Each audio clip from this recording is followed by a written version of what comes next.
Hi everybody, and welcome to my second episode of Traditional Archery Tuesday. Thank you for tuning in. Alright, today we're going to talk about some of the different styles and types of bows, and the ones that I know anyway. There are thousands upon thousands of different traditional bows, all the way from primitive to English longbows to Mongolian. So we're going to try and cover some of the history and the characteristics that splits them apart today. So thank you for tuning in, and let's get going. As you know, guys, there are so many different types of bows that I want to cover in this episode of types of bows, so I'm going to split it into two parts. The first part we're going to go through today, we're going to speak of the first bow, the English longbow, the Yumi Japanese bow, and the Turkish bow. And then in the next part, in the next episode next week, we're going to speak about the Mongolian bow, the Hungarian, and all the other bows that come after that.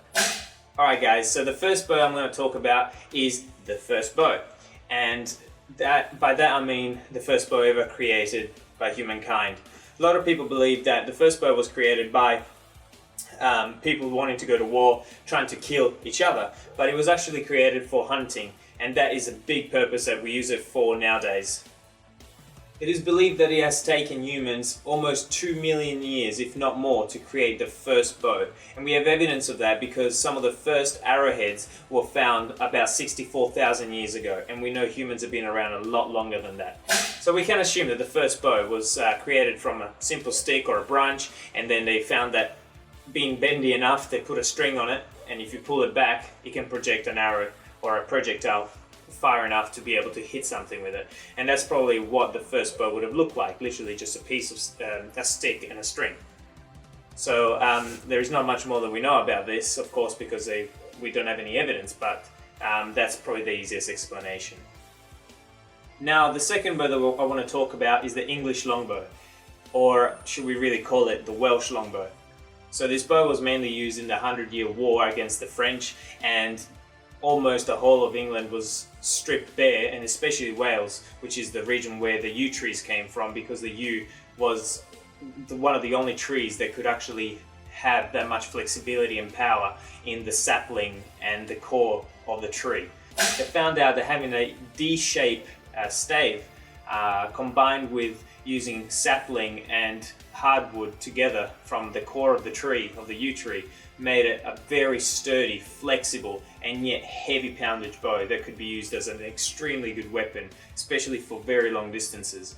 Of course, the poundages would go very high, all the way to 200 pounds, which is an insane amount of pounds to pull back. I can barely pull more than 5 times 60 pounds in a row. Of course, I'm not that strong, but you would have had to have a lot of practice to shoot that type of bow. History tells us from some of the books that the longest shots recorded were around the 400 yards, which is about 370 meters, which means a very, very long killing field if you could have a few of those bows in a battle. Although it looks like a very simple bow, the English longbow is actually a very complex bow to make. You'd have to dry the wood, and the process could take up to 4 years to complete. There was a big jump from, of course, those two dates, the first bow and the English longbow, but I'm choosing to do it this way because the English longbow literally does look like a stick and a string. The third bow that I want to talk about is the Yumi bow. Yumi actually means asymmetrical bow, and it's pretty much the English longbow equivalent for the Japanese.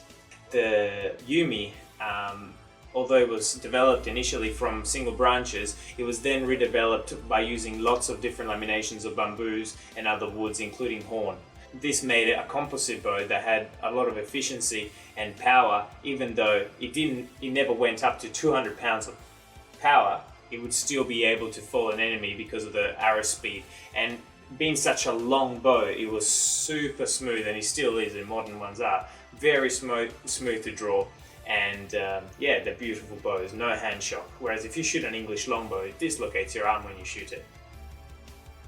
Now, another very important thing to remember is that the Yumi is asymmetrical, and that means that the bottom limb is a lot smaller than the top limb. Now, this is believed to have been for many reasons, but the main reason given now is that the center point of a bow, like the middle there, is where you will feel the most hand shock. Whereas in a branch, if you position your arm lower, your hand lower, you'll feel less hand shock, and that's the theory behind the Yumi being such a long bow. Another reason is that when you do horseback archery, if you have a smaller lower limb, it's easier to get it from side to side of the horse, and also to do back shots and then swap it to your other hand if need be. The Yumi bow was a weapon of the samurai throughout Japan's feudal period. These beautiful asymmetrical bows can reach up to 2.5 meters of length in the modern world and are classified as the longest bows ever used. The last bow that I'm going to talk about is a Turkish bow, which is one of my favorite bows. It's small, compact, powerful, and it looks really cool. As you can see, the Turkish bow is quite nice, very small in stature, and it has the characteristic that the handle bulges out, as you can see there. That's not like many other bows that you see around. Now this one is fairly simple. Back in the day they used to make them Asiatic style. There was lots of Asian influence coming through, so they would have had the horn belly, and when unstrung the bow would have actually looked like a C, as you can see in the pictures there. Now this type of bow here came into power with the Ottoman Empire, who took charge of Turkey and used these bows on horseback and to defend and to attack armies and for general warfare. So you can see it here.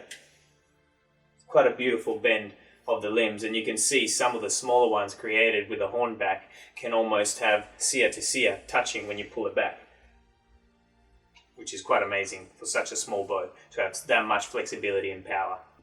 Now this small bow, in comparison to the English longbow, was made, as I said, with composite material, in a composite way, with horn, softer woods and then harder woods, and bound together. But that still made a shoot at around 400 meters in recorded history, meaning that although it was much less in poundage wise, it could still shoot a very long distance, of course depending on the arrow that they used. Being so small, and they're also very similar to the Korean bows, they're perfect for horseback archery because, as I said, when you have a small bow you don't end up hitting as much, and it's also very small if you want to clip it to your side or to put it in a holster. I love the Turkish bows. They're just small, refined, beautiful, they shoot well, so what more can you want from a bow? Now, of course, the Turkish bows can still be made these days with the horn laminations, although I do prefer the wood and fiberglass laminations just because it doesn't make it as delicate, whereas the horn with natural glues is very, very delicate, and you have to make sure that you maintain it very well. So it's not the perfect bow for beginners, but it's an amazing bow either way, whether you get it in a laminated style or in a horn style. So it's up to you, of course. Remember, don't get a horn style if you don't want to maintain it all the time. Alright, thank you very much for watching episode number 2 of my Traditional Archery Tuesday. Now remember, this was part number 1. Part number 2 is coming up next week, and we're going to talk about Mongolian bows, Hungarian, Chinese Manchu bows, and some more. So remember to tune in. Of course, we've seen today that as time passed, technologies increased and became better, so that the bows went from a single stick and a single stave to a beautiful composite bow that could still shoot the distance and make a lot of damage to incoming enemies. So remember, and also of course for hunting, don't put that out of the question. So remember to subscribe, like, and if you'd like to see more, send me some suggestions, up to you. Thank you very much for watching, and see you guys next week for part number 2. Bye. Keep it traditional.